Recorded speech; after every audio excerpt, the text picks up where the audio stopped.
حضرات، رب تبارک و تعالی قرآن عظیم میں ارشاد فرماتا ہے، ان اللہ یأمر بالعدل والاحسان وایتاء ذی القربی، بے شک اللہ رب العزت عدل و انصاف کا حکم دیتا ہے۔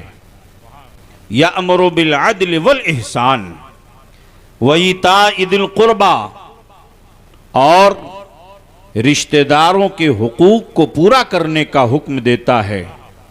وَيَنْهَى عَنِ الْفَحْشَاءِ وَالْمُنْكَرِ وَالْبَغْيِ، اور اللہ رب العزت بے حیائیوں سے، برائیوں سے، سرکشی اور عدوان سے منع فرماتا ہے۔ حضرات، اس آیت کریمہ پر آپ غور کریں۔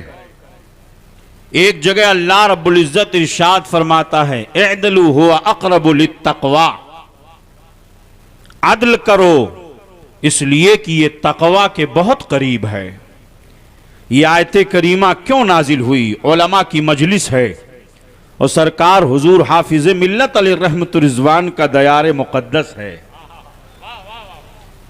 اعدلوا هو اقرب للتقوی، رب ارشاد فرماتا ہے عدل و انصاف کرو اس لیے کہ یہ تقوی کے زیادہ قریب ہے۔ یہ آیت کریمہ کب نازل ہو رہی ہے؟ جب اللہ کے پیارے حبیب صلی اللہ علیہ وسلم مکہ کو فتح کرنے کے لیے مدینہ منورہ سے مکہ مکرمہ کی سرزمین کی طرف تشریف لا رہے ہیں۔ مسلمانوں کو غلبہ اور اقتدار حاصل ہو رہا ہے۔ حالات ایسے بن رہے ہیں کہ اب مسلمان مکہ کے فاتح بن کر کے مکہ میں داخل ہوں گے۔ نبی کونین صلی اللہ علیہ وسلم پوری شان و شوکت اور کر و فر کے ساتھ میرے سرکار مدینہ طیبہ سے مکہ مکرمہ کی جانب صحابہ کرام کی مقدس جھرمٹ میں آقا مکہ میں داخل ہو رہے ہیں۔ اللہ رب العزت مسلمانوں کو حکم دے رہا ہے، اب تمہیں اقتدار حاصل ہوگا، اب تمہیں حکومت حاصل ہوگی، اور یاد رکھنا عدل و انصاف کے ساتھ کام کرنا، ظلم و بربریت کے ساتھ نہیں۔ مکہ والوں نے تمہارے ساتھ ظلم کیا ہے، مکہ والوں نے تمہارے راستے میں کانٹے بچھائے ہیں، مکہ والوں نے تمہیں گالیاں دی ہیں، مکہ والوں نے تمہارے بچوں کو قتل کیا ہے، مکہ والوں نے تمہارے خاندان کو، تمہارے مکان کو تباہ و برباد کیا ہے۔ تو اب جب اقتدار حاصل ہو جائے، جب غلبہ حاصل ہو جائے، تو تم ظلم نہ کرنا، عدل و انصاف کے ساتھ کام رکھنا، عدل و انصاف سے کام لینا۔ اور یاد رکھیے، جس معاشرے میں عدل و انصاف کا جنازہ اٹھ جاتا ہے وہ معاشرہ تباہی کا شکار ہو جاتا ہے۔ اسی لیے اسلام نے عدل کا مزاج دیا ہے۔ اے مسلمانوں، عدل سے کام لو۔ بیوی شوہر کے حقوق کو پورا کرے، یہ شوہر کے ساتھ عدل ہے۔ بیوی کے حقوق کو شوہر پورا کرے، یہ بیوی کے ساتھ عدل ہے۔ اساتذہ طلبہ کے وقت کو اور طلبہ کو ساتھ پورا وقت دیں، یہ طلبہ کے ساتھ عدل ہے۔ اساتذہ اپنے طلبہ اپنے اساتذہ کے ساتھ ادب و احترام کے ساتھ پیش آئیں، یہ اساتذہ کے ساتھ عدل ہے۔ آپ عدل کے مزاج کو سمجھیں اور عدل کے میزان اور عدل کے ترازو کو آپ سمجھتے ہوئے، کیونکہ زندگی کے ہر موڑ پر آپ کو اس مزاج کے ساتھ رہنا ہوگا۔ اور اسلام نے عدل کا کیا مزاج دیا ہے، اسلام نے انصاف کے کیسے ترازو کو مقرر کیا ہے، آج آپ یہاں سے اٹھ کر کے جائیں تو عدل و انصاف کا مزاج لے کر کے جائیں۔ آج جہاں جہاں بغاوت کی چنگاریاں ابھرتی ہیں، وہاں اس لیے ابھرتی ہیں کہ انصاف نہیں ہوتا ہے، عدل نہیں ہوتا ہے۔ ظلم و بربریت ہوتا ہے، عدل و انصاف کے ساتھ لوگ اپنے معاملات طے کیا کرتے ہیں، اس لیے بغاوت کی چنگاریاں ابھرتی ہیں۔ آپ غور فرمائیے اسلام نے عدل کا کیسا مزاج پیش کیا ہے۔ جس معاشرے کے اندر عدل و انصاف کا جنازہ نکل جاتا ہے وہ معاشرہ تباہی کا شکار ہو جاتا ہے، وہ ماحول تباہی کا شکار ہو جاتا ہے۔ آپ غور فرمائیے اسلام نے عدل کا کون سا مزاج پیش کیا ہے۔ نبی کونین جناب محمد الرسول اللہ صلی اللہ علیہ وسلم پر جب یہ آیت کریمہ نازل ہوتی ہے، ان اللہ یأمر بالعدل والاحسان وایتاء ذی القربی، جب یہ آیت کریمہ نازل ہوتی ہے تو قریش کا سب سے بڑا خطیب ہے، قریش کا سب سے بڑا خطیب جب اس آیت کریمہ کو سنتا ہے تو وہ کہتا ہے اے محمد اس آیت کریمہ کو دوبارہ پڑھ دیجئے، اس آیت کریمہ کو دوبارہ پڑھ دیجئے۔ نبی کونین صلی اللہ علیہ وسلم کی زبان حلاوت سے جب دوسری مرتبہ اس آیت کریمہ کو سنتا ہے، ان اللہ یأمر بالعدل والاحسان وایتاء ذی القربی وینہی عن الفحشاء والمنکر والبغی یعظکم لعلکم تذکرون، جب یہ آیت کریمہ سنتا ہے لرزہ برانتام ہو جاتا ہے، بدن میں کپ کپی طاری ہو جاتی ہے اور کہتا ہے اے محمد اس کلام میں تو بڑی حلاوت ہے، اس کلام میں تو بڑی مٹھاس ہے، اس کلام کے اندر ایسی تراوت ہے، اس کلام کے اندر ایسی مٹھاس ہے، قسم خدا کی اس کا ظاہر تو بڑا رنگین ہے، اس کا باطن تو بڑا خوبصورت ہے، قسم خدا کی ھذا کلام البشر، یہ کسی انسان کا کلام نہیں ہے، یہ کلام ربانی ہے، یہ اللہ رب العزت کا کلام۔ سبحان اللہ سبحان اللہ، نعرہ تکبیر، نعرہ رسالت والماء اہل سنت۔ ایسے ہی مائک رہا تب تو میرا ہی جنازہ نکل جائے گا۔ مائک صحیح کرو بھائی، نثار بھائی آواز پوری آنی چاہیے، اب آواز کٹ پٹ ہو رہی ہے۔ یہ آیت کریمہ جب نازل ہوئی تو اللہ کے پیارے حبیب تاجدار مدینہ جناب محمد الرسول اللہ صلی اللہ تعالی علیہ وسلم نے یہ آیت کریمہ کفار مکہ کے درمیان پیش فرمایا اور قرآن کے فصیحانہ اور بلیغانہ کلام کو سننے کے بعد کفار مکہ دنگ رہ گئے۔ اس لیے یہ آیت کریمہ نازل ہو رہی ہے، اس لیے کہ مکہ کے ماحول میں ظلم و بربریت کا ایسا ماحول تھا کہ ایک بادشاہ اپنی رعایا پر ظلم کرتا تھا، ایک مالک اپنے ماتحتوں پر ظلم کرتا تھا، ایک شوہر اپنی بیوی پر ظلم کرتا تھا، ایک گھر کا گارجین اپنے ماتحتوں پر ظلم کرتا تھا۔ ظلم و بربریت کا خاتمہ کرنے کے لیے میرے مصطفیٰ اس دنیا میں تشریف لائے، آیت کریمہ نازل ہو رہی ہے۔ محبوب اپنی زبان سے اعلان کر دو کہ جس معاشرے میں جاؤ عدل و انصاف کے ساتھ جاؤ، جس معاشرے میں جاؤ عدل و انصاف کے ساتھ لوگ معاملہ کرو، جہاں عدل نہیں ہوتا ہے وہاں پہ ظلم ہوتا ہے، اور جب ظلم ہوتا ہے تو معاشرہ تباہی کا شکار ہو جاتا ہے۔ جس ملک میں ظلم ہوتا ہے عدل و انصاف کا جنازہ نکل جاتا ہے وہ ملک تباہی کا شکار ہو جاتا ہے، وہ ملک تباہ و برباد ہو جاتا ہے۔ اس لیے اسلام کا عدل میں آپ کو بتانا چاہتا ہوں، اسلام کا چیف جسٹس جو ہوا کرتا ہے، اسلام کا جو چیف جسٹس ہوا کرتا ہے، اسلام کا چیف جسٹس نہ کسی امیر کو دیکھتا ہے، نہ کسی غریب کو دیکھتا ہے، نہ کسی بادشاہ کو دیکھتا ہے، نہ کسی رعایا کو دیکھتا ہے۔ اس کی نگاہوں کے سامنے قرآن کے اصول ہوا کرتے ہیں، اس کی نگاہوں کے سامنے حدیث کے اصول ہوا کرتے ہیں، اس کی نگاہوں کے سامنے مصطفیٰ جان رحمت سرور کائنات صلی اللہ علیہ وسلم کی سیرت طیبہ ہوتی ہے۔ اس پر کسی کا دباؤ نہیں ہوتا ہے، اس پر کسی کا پریشر نہیں ہوتا ہے، اسے مکمل طور سے آزاد کر دیا جاتا ہے۔ یہ قرآن ہے، یہ حدیث ہے، یہ نبی کی سیرت ہے، تمہیں اس کی روح میں فیصلہ کرنا ہے، اسی کی شریعت کی روشنی میں فیصلہ کرنا ہے، قرآن کے اصول کی روشنی میں تمہیں فیصلہ کرنا ہے۔ تو آؤ اسلام نے عدل کا کیا مزاج پیش کیا ہے، انصاف کا کیا مزاج پیش کیا ہے، اور پوری دنیا میں اسلام کے عدل و انصاف کا جو مزاج ہے، اور بڑے بڑے بیرسٹروں نے، مفکروں نے، بڑے بڑے سائنٹسٹوں نے جب اسلام کے آیت کو پڑھا ہے تو دنیا یہ کہنے پر مجبور ہو گئی ہے کہ اسلام جیسا عدل و انصاف والا مذہب دنیا میں کوئی ہے ہی نہیں. بے شک بے شک بے شک. سبحان اللہ سبحان اللہ. نعرہ تکبیر، نعرہ رسالت، مذہب اسلام. آپ ذرا دیکھو، اسلام کا عدل بتانا چاہتا ہوں. میرے مصطفیٰ اعلان فرما رہے ہیں، آقائے کونین صلی اللہ علیہ وسلم ارشاد فرماتے ہیں، کسی امیر کو کسی غریب پر کوئی فوقیت نہیں ہے. کسی غریب کو کسی امیر پر کوئی فوقیت نہیں ہے. کسی گورے کو کسی کالے پر، کسی کالے کو کسی گورے پر، کسی امیر کو کسی غریب پر، کسی فقیر کو کسی امیر پر کوئی فوقیت حاصل نہیں ہے الا بالتقوی، اگر سوائے تقوی کے.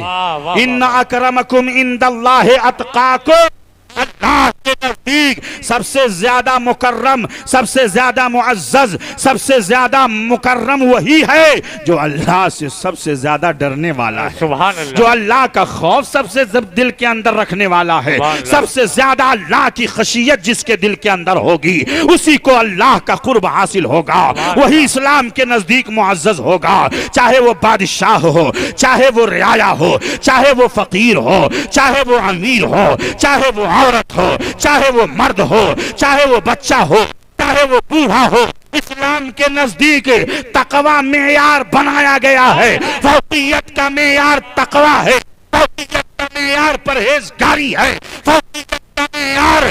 آج ہم نے معیار کو چینج کر دیا ہے، آج ہم نے معیار کو بدل دیا ہے. ہم نے سوچا کہ یہ بہت بڑا دولت مند ہے اس لیے اسے عزت حاصل ہے، یہ بہت بڑا حکومت کا قریبی آدمی ہے اس لیے اس کو عزت حاصل ہے. نہیں نہیں، اسلام کا نظام عدل میں آپ کو بتانا چاہتا ہوں، اسلام کا نظام انصاف بتانا چاہتا ہوں. آؤ ذرا دیکھو، امیر المومنین ہیں حضرت سیدنا عمر ابن خطاب رضی اللہ عنہ ہیں. مدینہ منورہ کی سرزمین ہے، مسجد نبوی شریف ہے، بہت دور، مدینہ سے بہت دور مصر کی سرزمین پر حضرت عمرو بن عاص رضی اللہ عنہ ہیں، مصر کے گورنر ہیں. اور عمرو بن عاص مصر کے گورنر، انہی کا ایک بیٹا ہے جن کا نام محمد ہے. وہ بیٹا ایک عام مصری کے ساتھ گھوڑے کی ریس کرتا ہے، گھوڑ دوڑ کرتا ہے، اور اس گھوڑ دوڑ میں وہ مصری جیت جاتا ہے، مصری آگے بڑھ جاتا ہے. ایک عام مسلمان ہے، وہ کہیں حکومت کا نمائندہ نہیں ہے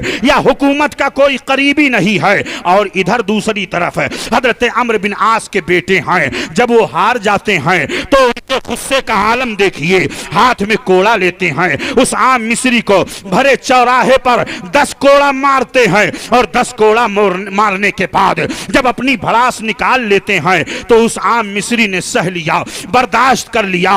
اس نے کہا آپ مصر کے گورنر کے بیٹے ہو تو کیا ہوا، میں عدل و انصاف کا دروازہ کھٹکھٹاؤں گا اور مدینہ طیبہ جاؤں گا، حضرت عمر بن خطاب کی بارگاہ میں جاؤں گا. آپ نے مجھے 10 کوڑا مارا ہے، میں حضرت عمر بن خطاب کے یہاں جاؤں گا. اللہ اکبر.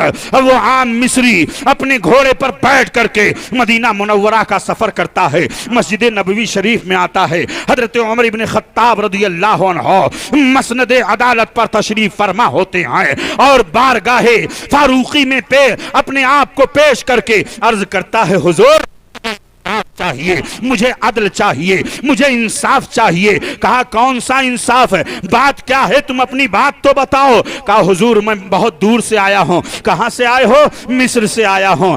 بات کیا ہے؟ کہا حضور مصر کے گورنر کے بیٹے محمد نے مجھے 10 کوڑے مارا ہے، میں ان کے ظلم کو سہ کر کے آیا ہوں. حضور مجھے انصاف چاہیے، مجھے عدل چاہیے، میں مدینہ منورہ اسی لیے آیا ہوں. آپ کا عدل بہت مشہور ہے، آپ کا انصاف بہت مشہور ہے. اللہ اکبر. حضرت امیر المومنین نے فوراً سپاہیوں کے دستے کو متعین کیا، جاؤ مصر کی سرزمین پر اور عمرو بن عاص کے بیٹے کو سپاہی پکڑ کر کے اپنی تحویل میں لے کر کے آؤ. مدینہ منورہ سے سپاہیوں کا دستہ پہنچ جاتا ہے مصر کی سرزمین پر. حضرت عمرو بن عاص کے پاس پہنچ کر کے مصر وہ دستہ کہتا ہے کہ وہ محمد کو لے کر کے جانا ہے. کہاں لے کر کے جانا ہے؟ مدینہ لے کر کے جانا ہے. حضرت سیدنا فاروق اعظم رضی اللہ عنہ کی بارگاہ میں پیش کر دیا گیا ہے، ایک مقدمہ ڈالا گیا ہے۔ کون سا مقدمہ؟ ایک عام مصری ہے جس نے مقدمہ پیش کیا ہے۔ حضرت سیدنا عمرو بن عاص رضی اللہ عنہ اجازت دیتے ہیں، بیٹے جاؤ، حضرت عمر فاروق اعظم نے بلایا ہے، امیر المومنین نے بلایا ہے۔ اللہ اکبر، سپاہیوں کا دستہ اپنی تحویل میں لے کر کے جب حضرت عمرو بن عاص کے بیٹے کو مدینہ منورہ لے کر کے جاتا ہے، مسجد نبوی شریف کا صحن ہے، ایک نماز کے بعد حضرت سیدنا عمر بن خطاب رضی اللہ عنہ مسند عدالت پر اور مسند انصاف پر تشریف فرما ہوتے ہیں۔ ایک طرف عام مصری ہے، ایک طرف مصر کے گورنر کا بیٹا ہے، عمرو بن عاص بھی آ رہے ہیں۔ حضرت سیدنا عمرو بن عاص بھی پہنچ جاتے ہیں مدینہ منورہ کی سرزمین پر، اور عام لوگوں کے درمیان ہاتھ باندھ کر کے کھڑے ہوئے ہیں۔ حضرت سیدنا عمر بن خطاب بلاتے ہیں اس عام مصری کو، یہ بتاؤ کہ کس نے تمہارے اوپر کوڑا مارا ہے؟ اشارہ کر کے کہا، حضور یہ سامنے جو شخص کھڑا ہے اس کا نام محمد ہے، یہ عمرو بن عاص کا بیٹا ہے، یہ گورنر کا بیٹا ہے، مصر کے گورنر کے بیٹے نے میرے اوپر 10 کوڑے مارے ہیں، عام مسلمانوں کے سامنے انہوں نے مارا ہے۔ اللہ اکبر، میں آپ کو بتانا چاہتا ہوں اسلام کا چیف جسٹس کیسا ہوتا ہے، اسلام کا منصف کیسا ہوتا ہے، اسلام کا جج ہوتا ہے، اور اسلام نے جن کو جج مقرر کر دیا ہوتا ہے، جو چیف جسٹس ہوتا ہے، اس پر کسی قسم کا کوئی پریشر نہیں ہوتا ہے، کسی قسم کا کوئی دباؤ نہیں ہوتا ہے۔ اللہ اکبر، حضرت سیدنا عمر بن خطاب نے محمد سے کہا، یہ بتاؤ تم اقرار کرتے ہو کہ تم نے اپنے ہاتھ سے، اپنے انہی ہاتھوں سے تم نے 10 کوڑے مارے ہیں؟ اس نے کہا، ہاں میں اقرار کرتا ہوں، میں نے اس عام مصری کو 10 کوڑا مارا ہے۔ اللہ اکبر، اتنا سننا تھا، حضرت سیدنا عمر بن خطاب رضی اللہ عنہ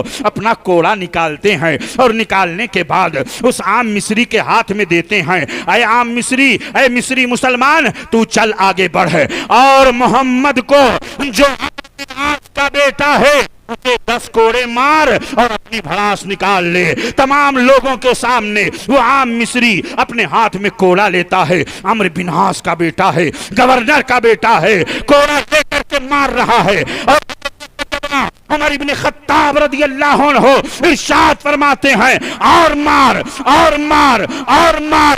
جب 10 کوڑا مکمل ہو جاتا ہے تو فرماتے ہیں، بات بند کر دے، اس لیے کہ 10 کوڑا اس نے بھی مارا تھا اور تم نے بھی 10 کوڑا مار لیا ہے، معاملہ برابر ہو گیا ہے۔ حضرت سیدنا عمرو بن عاص رضی اللہ عنہ کی جانب متوجہ ہو کر کے حضرت عمر بن خطاب فرماتے ہیں، اے عمرو بن عاص، تمہارے بیٹے نے کہا تھا کہ ہم معزز لوگوں کے بیٹے ہیں، ہم مکرم لوگوں کے بیٹے ہیں، تم نے گورنری کو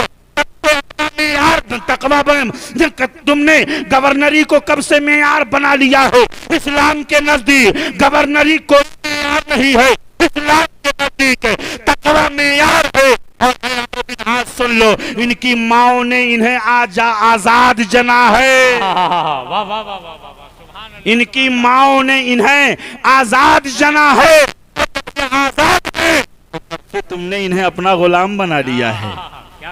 اللہ اکبر، عمرو بن عاص رضی اللہ عنہ کھڑے ہیں، مگر مجال دم زدن نہیں ہے کہ بول سکیں، اے عمر بن خطاب یہ میرا بیٹا ہے۔ سب کے سامنے عدل و انصاف کا مزاج پیش کر رہے ہیں سبحان اللہ۔ حضرت سیدنا عمر بن خطاب رضی اللہ عنہ۔ اور آپ کو بتاتا چلوں، یہی بھارت کی سرزمین ہے، اسی بھارت کی سرزمین پر عالمگیر بادشاہ نے سبحان اللہ اپنے محل کے سامنے ایک گھنٹی اس نے لگایا تھا، اور یہ کہا تھا کہ جس کو بھی عدل و انصاف 24 گھنٹے میں جس کو بھی عدل و انصاف چاہیے وہ اس گھنٹی کو آ کر کے بجا دے، اگر رات کے 12 بجیں گے تب بھی عالمگیر اپنے بستر سے اٹھ جائے گا اور انصاف کا مزاج دے گا۔ ایک بار اس کی بیوی نے تیر چلا دیا، فاختہ کے اوپر تیر جب چلایا تو تیر فاختہ کو نہیں لگا، ایک دھوبن جو یمنا کے کنارے یہ ہندوستان کی تاریخ بتا رہی ہے، یمنا کے کنارے ایک دھوبن کپڑا دھل رہی تھی اور وہ تیر فاختہ کو نہ لگا، اور تیر فاختہ کو نہ لگ کر کے اس کے سینے پہ لگ گیا۔ صبح سویرے سویرے دھوبی نے جا کر کے مقدمہ دائر کر دیا۔ کس کے خلاف؟ بادشاہ کے، عالمگیر بادشاہ کے خلاف جب مقدمہ دائر کر دیا تو اسلام کا چیف جسٹس، اللہ اکبر، اور مقرر کون کرتا تھا؟ بادشاہی کرتا تھا، بادشاہی مقرر کرتا تھا۔ بادشاہ نے جب دیکھا کہ سلطانہ بہت غمگین ہے، کہا بات کیا ہے؟ کہا تیر میں چلا رہی تھی، غلطی سے وہ تیر جا کر کے فاختہ کو نہ لگ کر کے دھوبن کے سینے میں جا کر کے لگ گیا، وہ مر گئی، میں نے ایسا کیا ہے۔ کہا سنو، صبح سویرے سویرے عدالت قائم ہوگی، چیف جسٹس کے سامنے تمہیں بھی چلنا ہوگا، کیوں مارا تم نے اس کو؟ کہا ٹھیک ہے، مجھے جانا ہے تو جانا ہے۔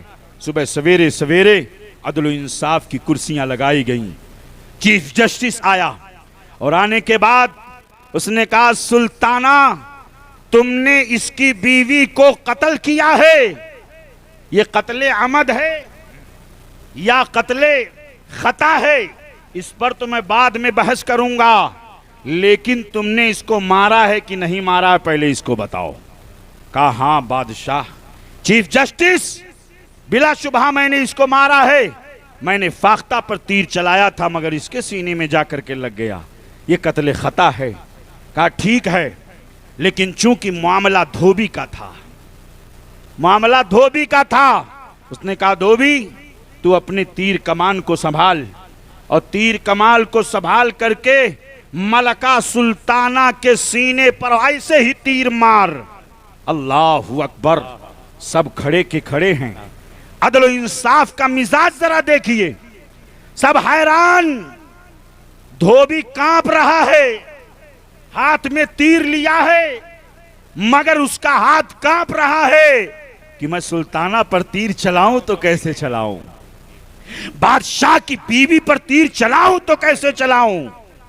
جب اسے یہ معلوم ہو گیا کہ اب مجھے انصاف مل گیا ہے، اس نے تیر کمان اپنے قدموں میں رکھا اور بادشاہ کے سامنے آ کر کے ہاتھ جوڑ کر کے کہا مجھے معلوم ہو گیا ہے کہ اسلام عدل و انصاف کا مذہب ہے، مجھے کلمہ پڑھائیے، اسلام میں داخلہ۔ سبحان اللہ، نعرہ تکبیر، نعرہ رسالت، رحمت عالم کانفرنس، علماء اہل سنت، واہ واہ واہ واہ، سبحان اللہ سبحان اللہ، اسلام کا عدل سبحان ہے، اللہ سبحان اللہ۔ یہ انصاف، اسلام نے یہ مزاج انصاف کا آج پوری دنیا میں ظلم و بربریت کا ایسا ماحول پایا جا رہا ہے کہ انصاف دو، انصاف کو انصاف کہاں ہے؟ اعلیٰ حضرت علی رحمت الرضوان نے اسی لیے فرمایا تھا کہ اسے عدالت نہ کہا جائے بلکہ اسے کچہری کہا جائے، اس لیے کہ انصاف دو، انصاف کو انصاف کہاں؟ آپ ذرا غور فرمائیے، اسلام کا عدل ہے۔ میرے آقا علیہ الصلوۃ والتسلیم نے کس طرح انصاف کا مزاج پیش کیا؟ آپ نے اپنی والدہ کے ایک پستان سے دودھ پیا، دوسرے پستان کو ہاتھ نہ لگایا، اس لیے کہ یہ محمد عربی ہے جو انصاف کا مزاج دینے کے لیے سبحان اللہ سبحان اللہ سبحان اللہ، یہ ان ظلم و بربریت کو ختم کرنے کے لیے آ رہے ہیں۔ تو اعلیٰ حضرت عظیم البرکت پکار اٹھے، نبی کونین صلی اللہ علیہ وسلم کے عدل و انصاف اور آپ کے مزاج انصاف کو دیکھیے۔ اعلیٰ حضرت علی رحمت الرضوان فرماتے ہیں بچپنے کی نصافت پہ لاکھوں سلام، یعنی نبی کونین صلی اللہ علیہ وسلم نے جامع شیر یعنی دودھ کو آپ نے چھوڑ دیا، اس لیے کہ میرا ایک بھائی اور ہے جو دودھ پی رہا ہے، میرا ایک بھائی اور ہے، اگر میں دونوں پستان کے دودھ پی لوں گا تو ایسی صورت میں یہ ظلم ہوگا، اور محمد ظلم کو مٹانے کے لیے آئے ہیں، انصاف کا مزاج قائم کرنے کے لیے۔ آپ دور نہ جائیے، آج تاریخ کو توڑ مروڑ کر کے پیش کرنے والے پیش کر رہے ہیں۔ سلطان محمود غزنوی رحمت اللہ علیہ، سلطان محمود غزنوی اپنے محل میں آ کر کے تشریف فرما ہوتے ہیں، تب تک ایک شخص آتا ہے، ہاتھ جوڑ کر کے کہتا حضور مجھے انصاف چاہیے۔ کہا کون سا انصاف، بات کیا ہے؟ کہا حضور ایک ترکی سپاہی ہے جس نے میرے گھر پر قبضہ کر لیا ہے، ظالم نے مجھ کو گھر سے نکال دیا ہے۔ کہا اور کیا؟ کہا اس نے میری بیوی پر ظالمانہ قبضہ کر لیا ہے، میری بیوی سے وہ بدکاری کرتا ہے، حضور مجھے انصاف چاہیے، مجھے انصاف چاہیے۔ حضرت سیدنا محمود غزنوی رحمت اللہ علیہ فرماتے ہیں گھبرانے کی ضرورت نہیں ہے، 3 دن کے اندر اندر تمہیں انصاف مل جائے گا۔ کہا فرمایا جب رات کا وقت ہو اور وہ ظالم ترکی سپاہی تمہارے گھر میں آئے تو مجھے خبر دے دینا۔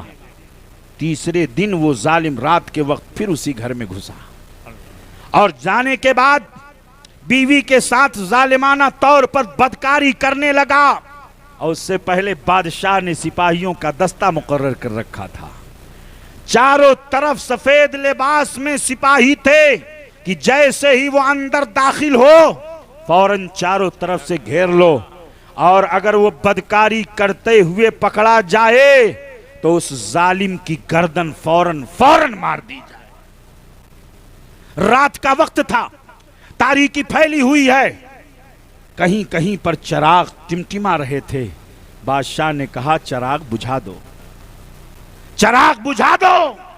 چراغ بجھا دیا گیا، روشنی زائل کر دی گئی، چراغ کی روشنی کو ختم کر دیا گیا، چاروں طرف اندھیرا، اور اس تاریکی میں جا کر کے بادشاہ نے بدکاری کرنے والے سپاہی پر تلوار ماری ہے، گردن کٹی ہے اور خون کا فوارہ نکلا، اور جب یقین ہو گیا کہ ظالم مار دیا گیا ہے، بادشاہ نے کہا اب چراغ جلا دیا جائے، اب چراغ جلا دیا جائے۔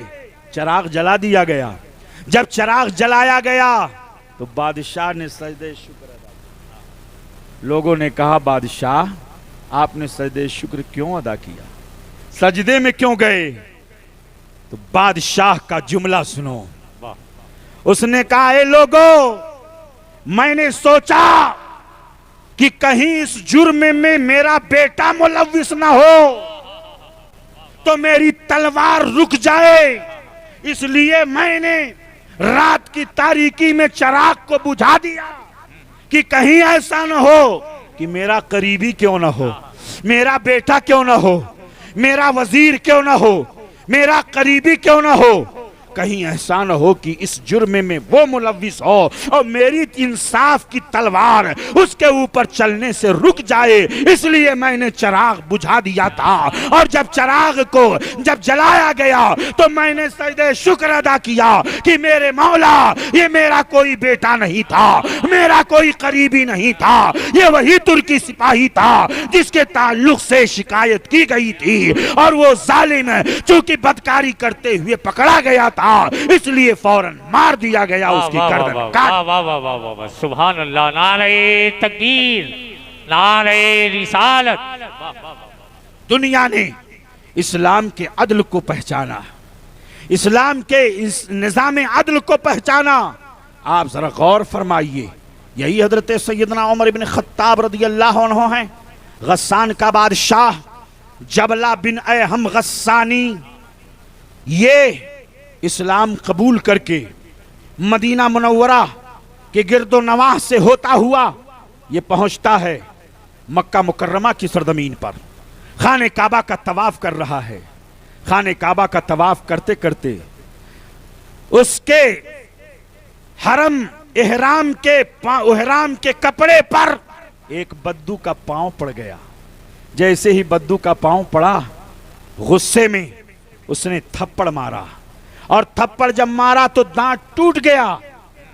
جب دانت ٹوٹ گیا تو اس نے کہا کون ہو تم؟ کہا میں بادشاہ ہوں، تمہیں معلوم نہیں کہ میں احرام پہن کر کے خانہ کعبہ کا طواف کر رہا ہوں؟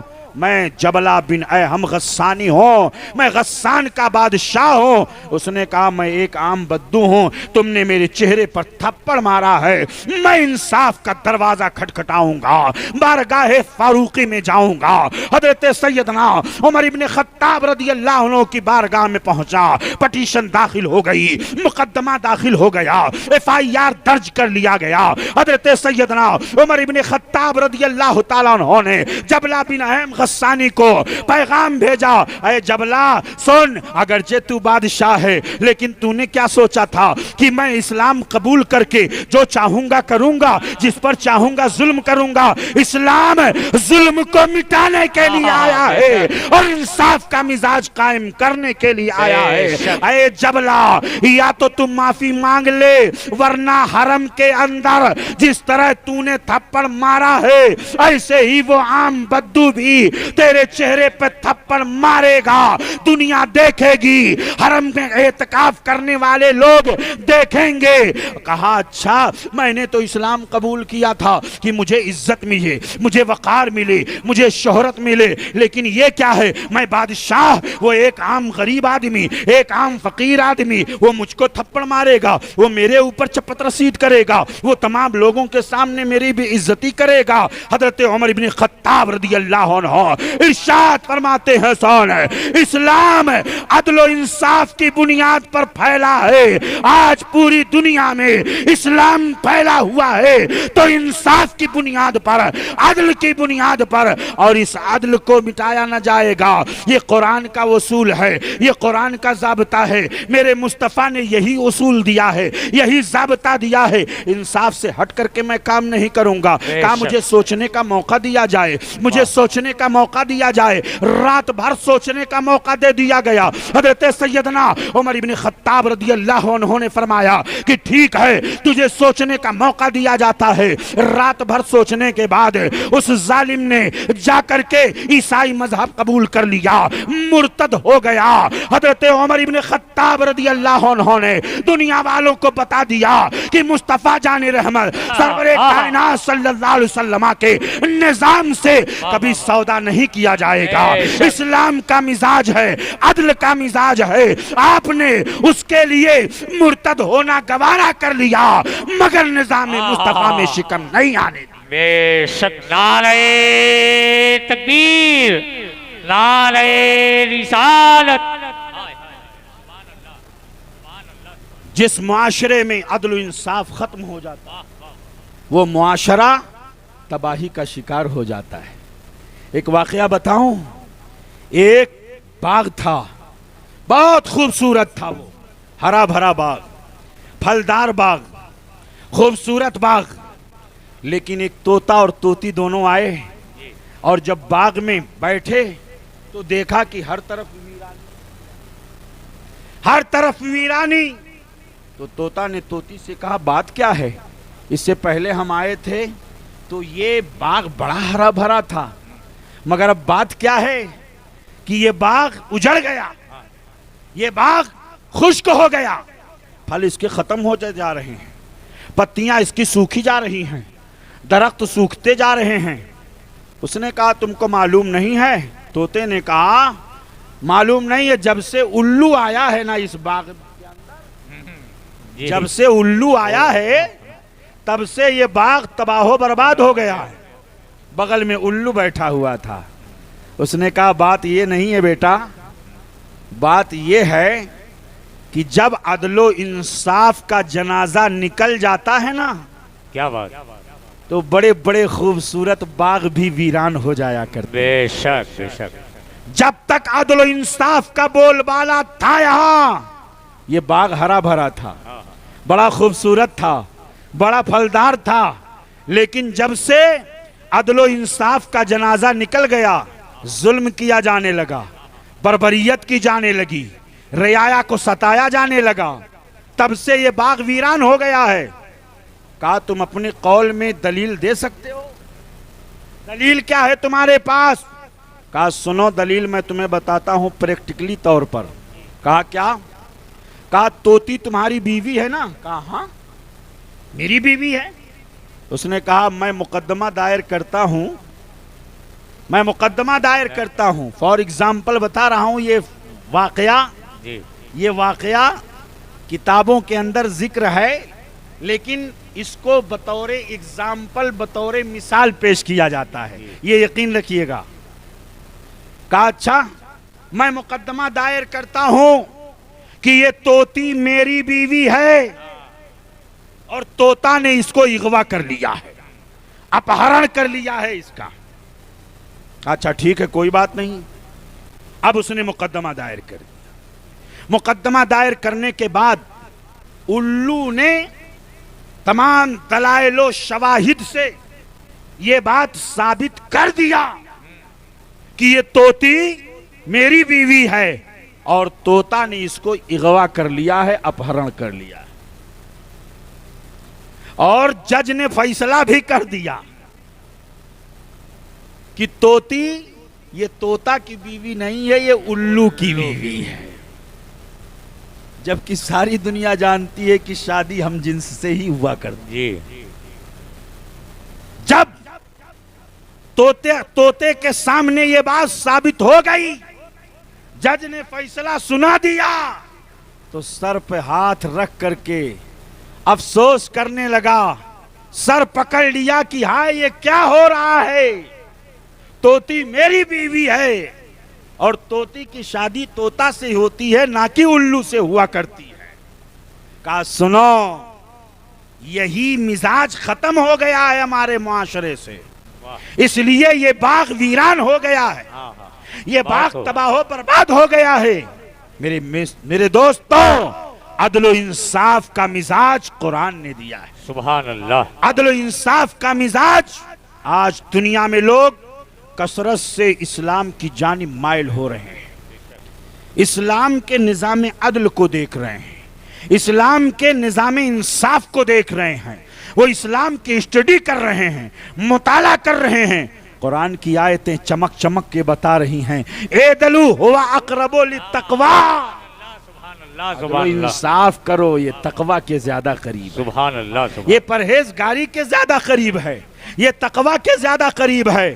آپ ذرا غور فرمائیے، ہمارے اس ملک بھارت کے اندر، ہندوستان کے اندر عدل و انصاف کے مزاج کو جب جب قائم کیا گیا ہے، معاشرہ جو رواج پر اور عروج و ارتقاء کی منزلوں کو طے کرتا ہوا گیا ہے، آج ہمارے معاشرے سے انصاف ختم ہو رہا ہے، ہمارے ماحول سے انصاف ختم ہو رہا ہے۔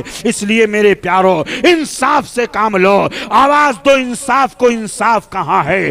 انصاف جب تک ہوتا ہے تو ایسی صورت میں ایک ہی گھاٹ پر شیر بھی پانی پیتا ہے اور ایک ہی گھاٹ پر بکری بھی پانی پیتی ہے۔ جب انصاف ہوتا ہے تو رعایا خوشحالی کی زندگی گزارتی ہے، جب انصاف ہوتا ہے تو تجارت میں برکت ہوتی ہے، جب انصاف ہوتا ہے تو امن و سکون کا ماحول ہوتا ہے، جب انصاف ہوتا ہے تو ایسی صورت میں ظالموں کی گردن کاٹی جاتی ہے، جب انصاف ہوتا ہے تو انصاف کو انصاف کے ساتھ میں نصف سے بنا ہے انصاف ہے، اور انصاف ہے کہ عدل و انصاف کو جب دنیا میں نافذ کیا گیا ہے تو دنیا یہ کہنے پر مجبور ہو گئی ہے، اسلام ہی ہے جو ساری دنیا میں نظام عدل کو قائم سبحان اللہ، سبحان اللہ۔ نعرہ تکبیر، نعرہ رسالت، مذہب اسلام، علامہ محمد فاروق صاحب قبلہ، نعرہ تکبیر، نعرہ رسالت۔ ترکی کا بادشاہ سلطان مراد، بہت بڑا بادشاہ گزرا ترکی کا، اور جب استنبول کی مسجد تعمیر کی جانے لگی تو ایک انجینئر تھا، اس انجینئر نے جب استنبول کی مسجد تعمیر کیا، ایک حصہ اس کا ٹیڑھا ہو گیا تھا۔ جب ایک حصہ ٹیڑھا ہو گیا تو بادشاہ معائنہ کرنے کے لیے آیا، سلطان مراد معائنہ کرنے کے لیے آیا، اس نے دیکھا کہ ایک جگہ دیوار ٹیڑھی ہے۔ کہا انجینئر یہ دیوار ٹیڑھی کیسی ہے؟ کہا حضور یہ ٹیڑھی نہیں ہے، بلکہ یہ جب اس کے اوپر مال ڈالا جائے گا، پلسٹر ہوگا تو یہ معاملہ سیدھا ہو جائے گا، اس میں کوئی بات نہیں ہے۔ انجینئر نے جواب دے دیا۔ سلطان مراد غصے میں آیا اور آنے کے بعد اس نے خنجر نکالا اور نکالنے کے بعد اس انجینئر کا ہاتھ فوراً کاٹ دیا. اللہ اکبر. جب خنجر سے اس نے ہاتھ کاٹ دیا اپنے محل میں پہنچا, سلطانہ کے سامنے, ملکہ کے سامنے, تو چہرے پہ ہوائیاں اڑ رہی تھی, خوف و ہراس کا عالم تھا. بیوی نے پوچھا کیا بات ہے؟ کہا آج غصے میں آ کر کے میں نے خنجر سے انجینئر کا ہاتھ کاٹ دیا ہے اور ابھی صبح سویرے سویرے پولیس کا دستہ میرے محل کے دروازے پہ آ کے پہنچ جائے. کہا ارے چیف جسٹس کو تو آپ ہی نے مقرر کیا ہے نا. اللہ, چیف جسٹس کو تو آپ ہی نے مقرر کیا ہے نا, آپ اسے بتا دیجئے کہ میرے خلاف مقدمہ دائر ہونے والا ہے, وہ آپ کے تعلق سے فیصلہ دے دے گا, کامیاب آپ ہو جاؤ گے, گھبرانے کی ضرورت نہیں ہے. سلطان مراد کی آنکھوں میں آنسو آ گئے. اس نے کہا میں چیف جسٹس سے نہیں ڈرتا ہوں, بلکہ چیف جسٹس جس قرآن کو لے کر کے سینے سے لگا کر کے جب وہ مسند عدالت پر آتا ہے, واہ واہ واہ واہ, سبحان اللہ, محبت سے کہو سبحان اللہ, سبحان اللہ, جب سینے سے لگا کر کے وہ قرآن جو سارے عالم کے لیے ہدایت بن کے آیا, بے شک, وہ قرآن جو بابرکت ہے, وہ قرآن جو رحمت ہے, بے شک, وہ قرآن جو نظام عدل کو قائم کرنے والا ہے, جب بادشاہ چیف جسٹس آف اسلام اپنے سینے سے لگا کر کے آتا ہے تو میں اس قرآن سے خوف کھاتا ہوں, میں اس قرآن سے ڈرتا ہوں, اور اس قرآن کے اندر ذکر کیے گئے نظام عدل سے ڈرتا ہوں. اللہ اکبر. کہا میرا بھی خون لال ہے, اس انجینئر کا خون بھی لال ہے. جتنی تکلیف مجھے خنجر چبھونے سے ہوتی ہے اتنی ہی تکلیف اس انجینئر کو بھی ہوئی ہوگی. میں نے اس کا ہاتھ کاٹ دیا ہے. صبح سویرے سویرے چیف جسٹس کے ہاں مقدمہ دائر ہو گیا. سپاہی آ گئے, محل کا دروازہ کھٹکھٹایا گیا. بادشاہ مراد تمہیں چلنا ہے, عدل و انصاف کے کٹگھرے میں کھڑا ہونا ہے. بادشاہ نے بیوی سے مشورہ کیا, کہا سنو لوگوں کے سامنے جاؤ گے نا؟ کہا ہاں. عدالت میں بہت سارے لوگ ہوں گے؟ کہا ہاں. رعایا بھی ہوگی؟ کہا ہاں. آپ کے دشمن بھی ہوں گے؟ ہاں. چاہنے والے بھی ہوں گے؟ ہاں. کہا چہرے پہ نقاب ڈال لو, لوگ دیکھ نہیں پائیں گے, چہرے پہ نقاب ڈال لو. اللہ اکبر. بادشاہ مراد نے جلدی جلدی چہرے پہ نقاب ڈال لی, گھوڑے پہ سوار ہوا, عدالت کے کٹگھرے میں جب کھڑا ہوا اور چیف جسٹس آف اسلام جب تشریف لائے اور کرسی پر بیٹھے تو کہا بادشاہ ذرا چہرے سے نقاب تو ہٹاؤ. جب تک نقاب نہیں ہٹاؤ گے تب تک دلائل و شواہد پورے نہیں ہوں گے. چہرے سے نقاب ہٹاؤ. بادشاہ نے چہرے سے نقاب ہٹایا. لوگوں نے دیکھا یہ بادشاہ مراد, اللہ, ترکی کا بادشاہ مراد. کہا یہ بادشاہ تم اس بات کا اقرار کرتے ہو کہ تم نے انجینئر کا ہاتھ کاٹا ہے؟ کہا میں اقرار کرتا ہوں کہ اتنے لوگوں کے سامنے میں نے اپنے خنجر سے, اسی خنجر سے جو سامنے ٹیبل پہ رکھا ہوا ہے, اسی خنجر سے میں نے اس کا ہاتھ کاٹا ہے. اقرار جرم کر لیا. اور جب اقرار جرم کر لیا, سامنے مہندس ہے, سامنے انجینئر ہے, ایک طرف بادشاہ ہے, ایک طرف عام غریب انسان ہے, ایک طرف بادشاہ ہے وقت کا جس کے نام کو سن کر کے لوگ دہل جاتے ہیں, اور ایک طرف ترکی کا ایک عام انجینئر ہے جسے صرف اور صرف اینٹ گارا پتھر ان ساری چیزوں سے مطلب ہے. چیف جسٹس آف اسلام نے کہا جب آپ نے اقرار جرم کر لیا ہے تو یہ بتاؤ اے انجینئر, انہی خنجر سے بادشاہ نے اسی خنجر سے تمہارا ہاتھ کاٹا ہے؟ کہا ہاں, اسی خنجر سے ہاتھ کاٹا ہے میرا. خون بہ گیا. بادشاہ سلامت نے میرے اوپر ظلم کیا ہے. کہا بادشاہ تم بھی اپنا ہاتھ نکالو اور نکال کر کے سامنے رکھو, اور یہی خنجر ہے. اے انجینئر تو اپنا بایاں ہاتھ اٹھا, بائیں ہاتھ سے تو بادشاہ کا ہاتھ کاٹ. یہی انصاف ہے اسلام کا, یہی عدل ہے, یہی انصاف ہے. انجینئر نے جب دیکھ لیا تو انجینئر نے آ کر کے ہاتھ جوڑ کر کے کہا حضور مجھے انصاف مل گیا ہے, میں اپنے بادشاہ کا ہاتھ نہیں کاٹ سکتا. اور ذرا دیکھیے بادشاہ نے داہنا ہاتھ کاٹا تھا, اور جب ہاتھ کٹوانے کی باری آئی تو بایاں ہاتھ نکالا. تو چیف جسٹس نے کہا بایاں ہاتھ نہیں دایاں ہاتھ نکالا, تم نے دایاں ہاتھ کاٹا ہے.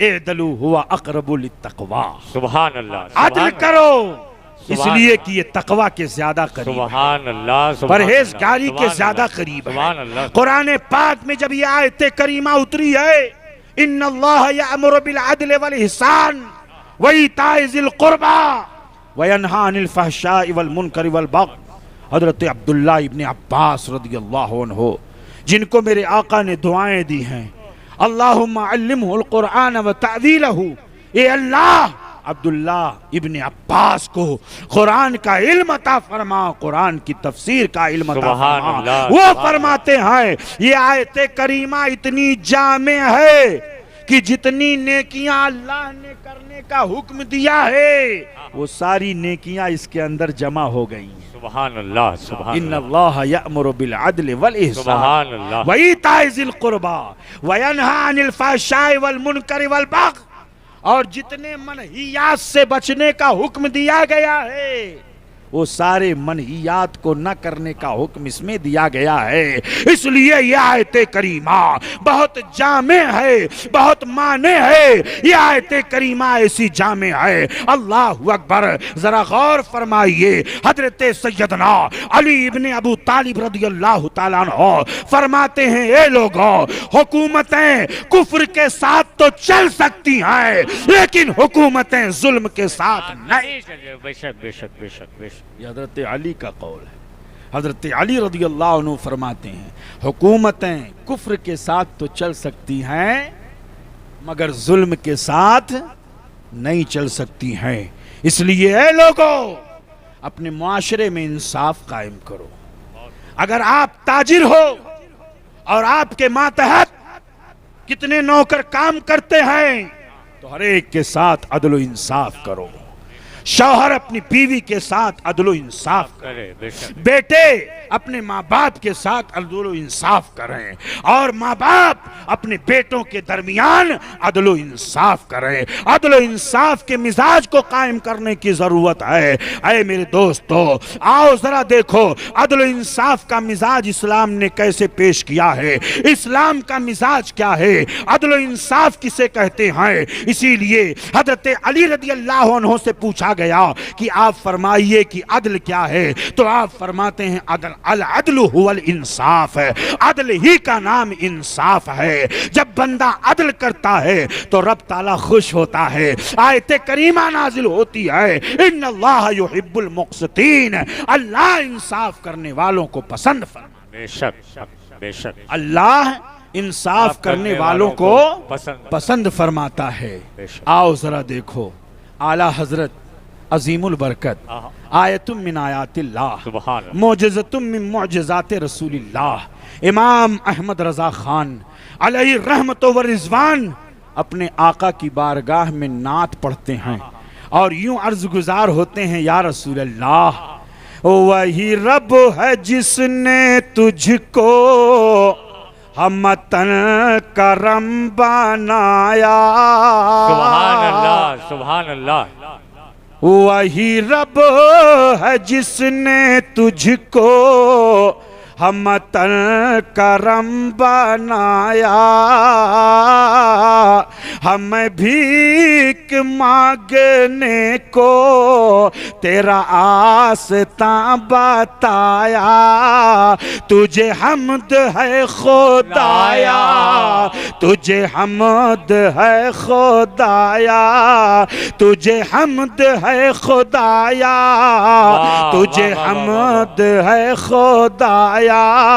انصاف کا مزاج ملا ہے تو آپ کے در سے، مغفرت کا پروانہ ملا ہے تو آپ کے در سے، نجات کی ضمانت ملی ہے تو آپ کے در سے، انصاف کی دولت ملی ہے تو آپ کے در سے، قرآن کی دولت ملی ہے تو آپ کے در سے۔ یا رسول اللہ، ہمیں دنیا میں جتنی بھی نعمتیں ملی ہیں وہ آپ کے در سے ملی ہیں۔ اعلیٰ حضرت عظیم البرکت امام اہل سنت یوں عرض گزار ہوتے ہیں، یا رسول اللہ یہی بولے سدرا والے چمنے جہاں کے تھالے، یہی بولے سدرا والے چمنے جہاں کے تھالے، سبھی میں نے چھان ڈالے تیرے پائے کا نہ پایا، تجھے یک نہ یک بنایا، تجھے یک نہ یک بنایا۔ سبحان اللہ۔ درود شریف پڑھ لیں، اللہم اللہم صلی علی سیدنا مولانا محمد وعلی آل سیدنا مولانا محمد معدن الجود والکرم وعلی آلہ وبارک وسلم، صلاۃ و سلام علیک یا رسول اللہ، صلاۃ و سلام علیک یا حبیب اللہ۔ اعلیٰ حضرت عظیم البرکت امام اہل سنت امام عشق و محبت کا سلام پڑھو تو ایمان میں تازگی پیدا ہو، سبحان اللہ۔ کلام پڑھو تو ایمان میں تازگی پیدا ہو۔ اعلیٰ حضرت اس عاشق رسول کا نام ہے کہ جس کا ہر شعر بارگاہ رسالت میں مقبول ہے، سلام کا، درود و سلام کا ہر شعر بارگاہ مصطفیٰ میں مقبول ہے۔ میرے امام کا کلام پڑھتے جاؤ، مصطفیٰ جان رحمت سرور کائنات صلی اللہ علیہ وسلم کا مرقع نگاہوں کے سامنے آپ کو، آپ کی نگاہوں کے سامنے ہوگا۔ اعلیٰ حضرت عظیم البرکت امام اہل سنت یوں عرض گزار ہوتے ہیں، یا رسول اللہ سبحان اللہ۔ واہ کیا جود و کرم ہے شہ بطحہ تیرا، سبحان اللہ۔ واہ کیا جود و کرم ہے شہ بطحہ تیرا، واہ کیا جود و کرم ہے شہ بطحہ تیرا، نہیں سنتا ہی نہیں مانگنے والا تیرا، مانگنے والا تیرا۔ آقا کریم صلی اللہ علیہ وسلم کی بارگاہ سے ایک شخص آیا، اس نے دیکھا کہ مصطفیٰ سخاوت کر رہے ہیں، میرے آقا اپنے پاس جو کچھ ہے وہ سب لٹا رہے ہیں، تو آ کر کے اپنی قوم سے کہتا ہے، سنو میں اس نبی کے دربار سے آ رہا ہوں جسے فقر و فاقہ کا کوئی غم ہی نہیں ہے، جسے فقر و فاقہ کا کوئی غم ہے ہی نہیں، قسم خدا کی محمد جیسا سخی تو ہم نے دیکھا ہی نہیں ہے۔ سبحان اللہ، محمد جیسا سخاوت کرنے والا ہم نے دیکھا ہی نہیں ہے۔ اللہ اکبر، نبی کونین صلی اللہ علیہ وسلم کی سخاوت ذرا دیکھیے۔ ایک مرتبہ صحابہ کرام بیان فرماتے ہیں، آقا کائنات صلی اللہ علیہ وسلم نے عصر کی نماز پڑھی، عصر کی نماز پڑھنے کے بعد آقا صفوں کو چیرتے ہوئے، صفوں کے ایک کنارے سے ہوتے ہوئے اور لوگوں کے کاندھوں کے اوپر سے ہوتے ہوئے میرے آقا گھر میں تشریف لے گئے۔ پھر واپس میرے آقا آئے، صحابہ کرام نے عرض کیا، یا رسول اللہ صلی اللہ علیہ وسلم آخر بات کیا ہے؟ آپ جلدی سے گئے واپس تشریف لائے، پھر جلدی سے گئے واپس تشریف لائے۔ میرے آقا ارشاد فرماتے ہیں، میرے پاس سونے کا ایک ٹکڑا باقی رہ گیا تھا، میں نے سوچا کہ ابھی شام میں سورج غروب ہونے سے پہلے میں اسے فقیروں کے درمیان تقسیم کر دوں۔ محمد کے پاس ایک سونے کا ٹکڑا بھی باقی نہ رہے۔ نبی کونین صلی اللہ علیہ وسلم اس طور پر سخاوت کرنے والے ہیں۔ آقا کائنات صلی اللہ علیہ وسلم کی جو آل ہے وہ بھی سخاوت کرنے والی ہے۔ نبی کی آل کہاں کہاں نہیں ہے، غریب نواز کی بارگاہ میں جاؤ، نبی کی آل ہیں، مخدوم سمنا کی بارگاہ میں جاؤ، نبی کی آل ہیں، غوث اعظم کی بارگاہ میں جاؤ، نبی کی آل ہیں، اولاد رسول جگہ جگہ پر پھیلے ہوئے ہیں۔ آل رسول کی سخاوت کا عالم یہ ہے۔ اعلیٰ حضرت عظیم البرکت امام اہل سنت، امام عشق و محبت فرماتے ہیں کہ اہل سنت کا ہے بیڑا پار اصحاب حضور، نجم ہے اور ناؤ ہے اطرت رسول اللہ کی۔ سبحان اللہ سبحان اللہ سبحان اللہ۔ آج ہم جس کے عرس مقدس میں تشریف لائے ہوئے ہیں، ان کے فضائل و کمالات کا عالم ذرا دیکھو۔ ہم اور آپ عرس امام الاولیاء میں تشریف لائے ہوئے ہیں۔ اللہ کا شکر ہے کہ اللہ رب العزت نے ہمارے ہاتھوں کو آل رسول کے دامن کے لیے منتخب فرما لیا۔ رب کا شکر ہے کہ آل رسول جن کے تعلق سے آیت کریمہ نازل ہوئی ہے کہ میں تم سے کچھ نہیں مانگتا ہوں، بس آل رسول کی محبت مانگتا ہوں۔ سبحان اللہ۔ اس لیے جب علاقے میں آل رسول تشریف لے آتے ہیں تو ایسی صورت میں لوگوں کی مقدس جبین ان کی عظمتوں کو سلام کرتے ہوئے جھک جایا کرتی۔ آل رسول اولاد غوث اعظم ماشاءاللہ حضور امام الاولیاء رحمہ اللہ، جو اسی مبارک پور کی سرزمین پر تشریف لائے اور اپنے پرکشش عادات و اطوار کے ذریعے لوگوں کے دلوں پر اپنی حکومت کر رہے ہیں۔ بے شک لوگوں کے دلوں پر ان کی حکومت قائم ہے۔ آج ہم یہاں عرس کر رہے ہیں اور کہیں بھی حضور کے چاہنے والے بے شک ان کی بارگاہ میں خراج عقیدت پیش کیا جا رہا ہے، محبتوں کے نذرانے پیش کیے جا رہے ہیں، ان کے نام پر غریبوں کو کھانا کھلایا جا رہا ہے، ان کے نام پر غریبوں کے درمیان صدقہ خیرات کیا جا رہا ہے، آل رسول سے محبت کا دم بھرا جا رہا ہے۔ عزیزان ملت اسلامیہ، یہ اللہ کے جو نیک بندے ہوا کرتے ہیں ان کا حال یہ ہوتا ہے کہ وہ سب سے زیادہ اللہ سے ڈرنے والے ہوتے ہیں، سب سے زیادہ اللہ کا خوف رکھنے والے ہوتے ہیں، سب سے زیادہ وہ عدل و انصاف کرنے والے ہوتے ہیں، سب سے زیادہ وہ اسلام کے پرچم کو بلند کرنے والے ہوتے ہیں۔ اس لیے لوگوں کے دلوں پر ان کی حکومت ہوا کرتی ہے، وہ لوگوں کے دلوں پر حکومتیں کیا کرتے ہیں۔ آپ کو میں بتاتا چلوں، عدل و انصاف کی بات آئی ہے تو آؤ چلو حضرت سیدنا سرکار خواجہ غریب نواز کی بارگاہ میں آپ نے جب اجمیر شریف کی سرزمین پر جب آپ نے قدم رکھا ہے تو اسلام کا مزاج پیش کیا، انصاف کے ترازو کو پیش کیا۔ دنیا والوں نے بہت ظلم کیا، راستوں میں کانٹے بچھائے، لیکن انصاف کیا، عدل و انصاف کے ساتھ جیتے رہے تو اللہ تعالیٰ نے اسلام کو غلبہ عطا فرمایا۔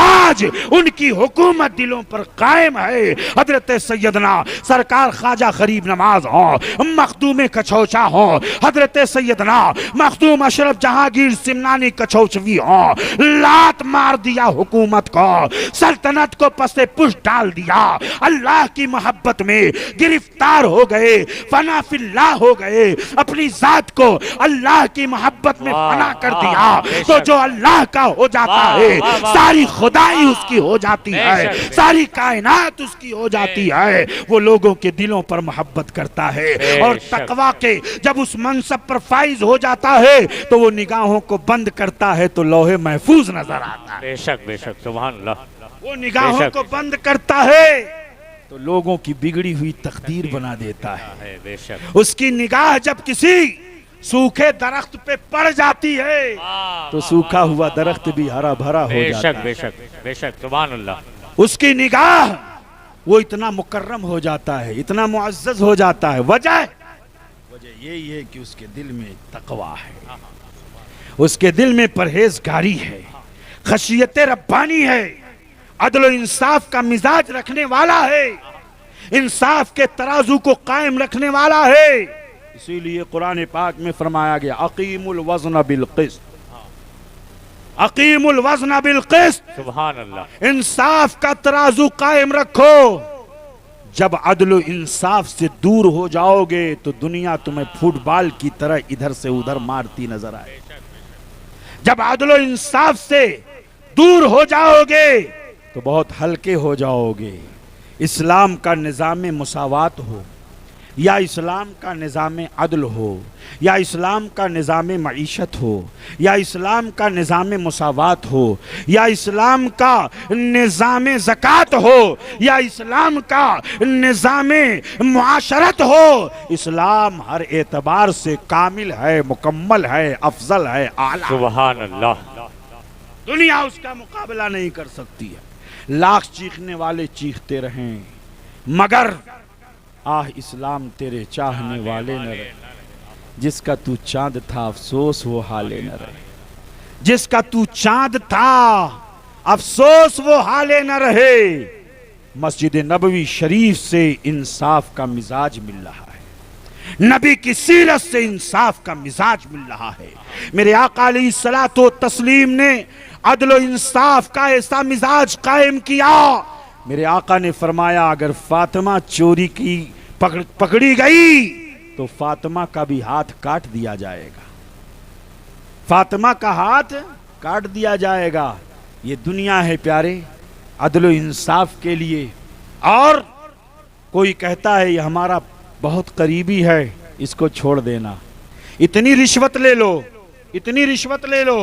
اور آؤ ذرا دیکھو میں آپ کو بتاؤں، حضرت عبداللہ ابن رواحہ رضی اللہ عنہ صحابی رسول، جب یہودیوں اور مسلمانوں کے درمیان معاہدہ طے ہو گیا. آخری بات پیش کر کے میں اپنی گفتگو ختم کروں گا.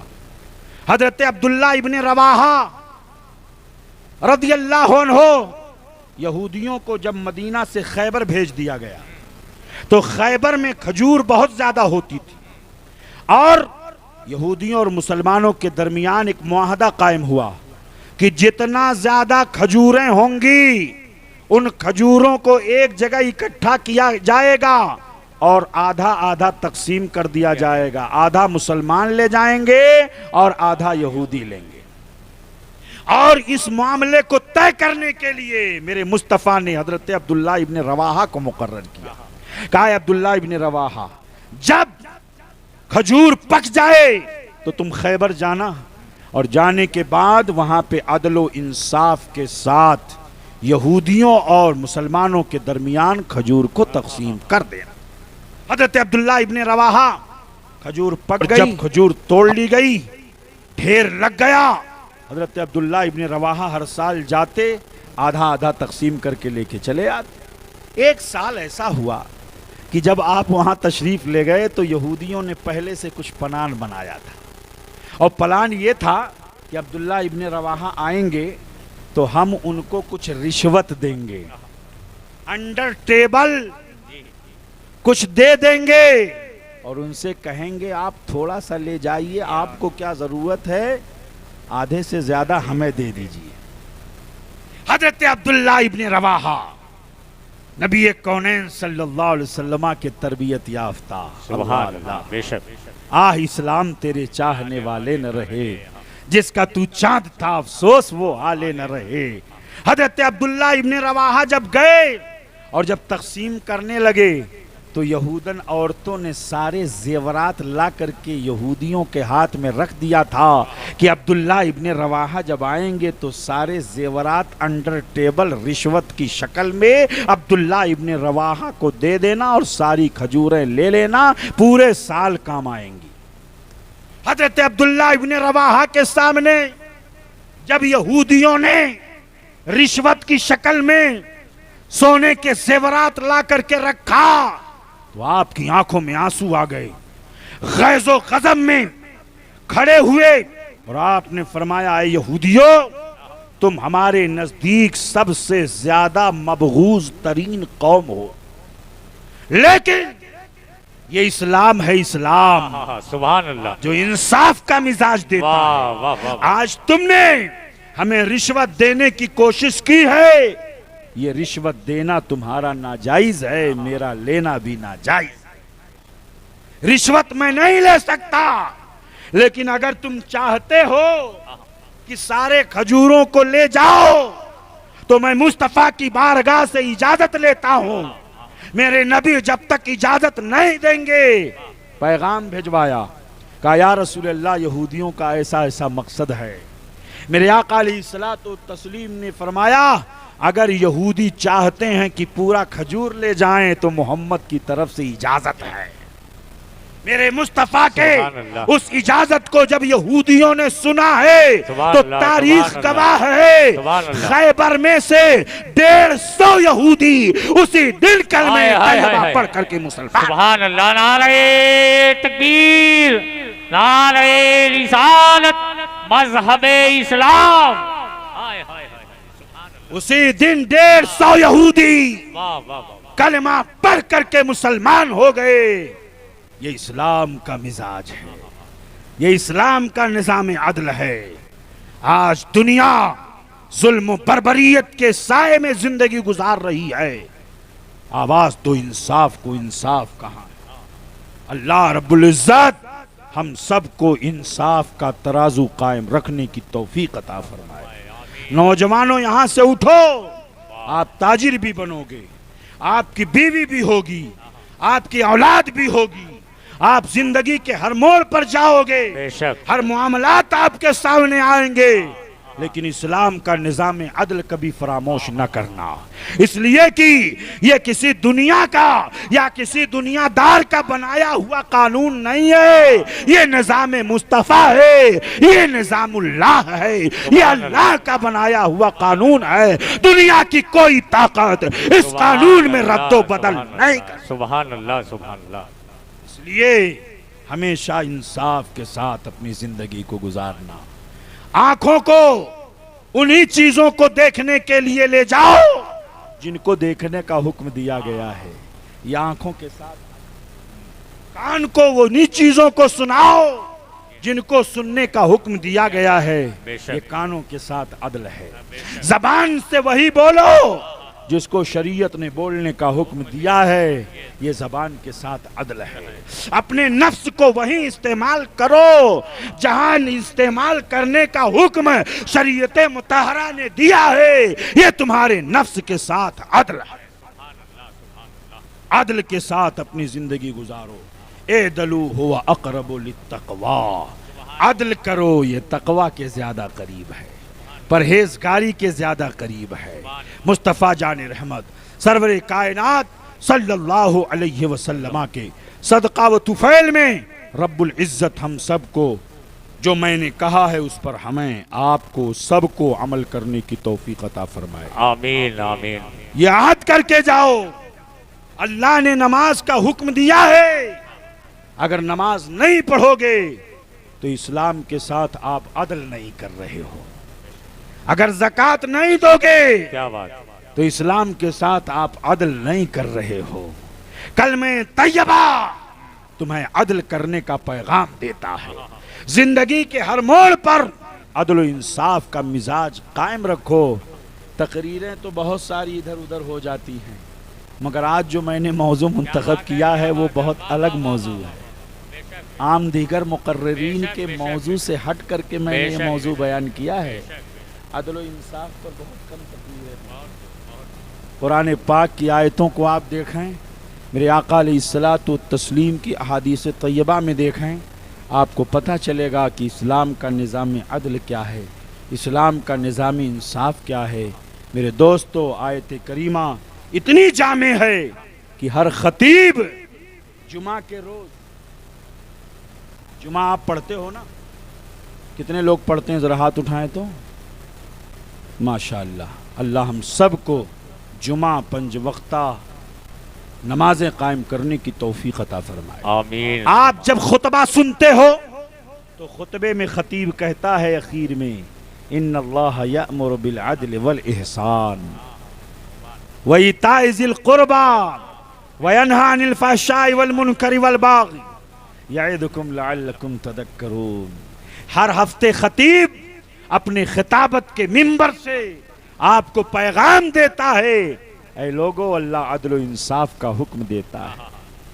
رشتہ داروں کے حقوق کو ادا کرنے کا حکم دیتا ہے اور منع کرتا ہے اللہ بے حیائیوں سے، منع کرتا ہے اللہ برائیوں سے، منع کرتا ہے اللہ ظلم و سرکشی سے، منع کرتا ہے اللہ گناہوں سے۔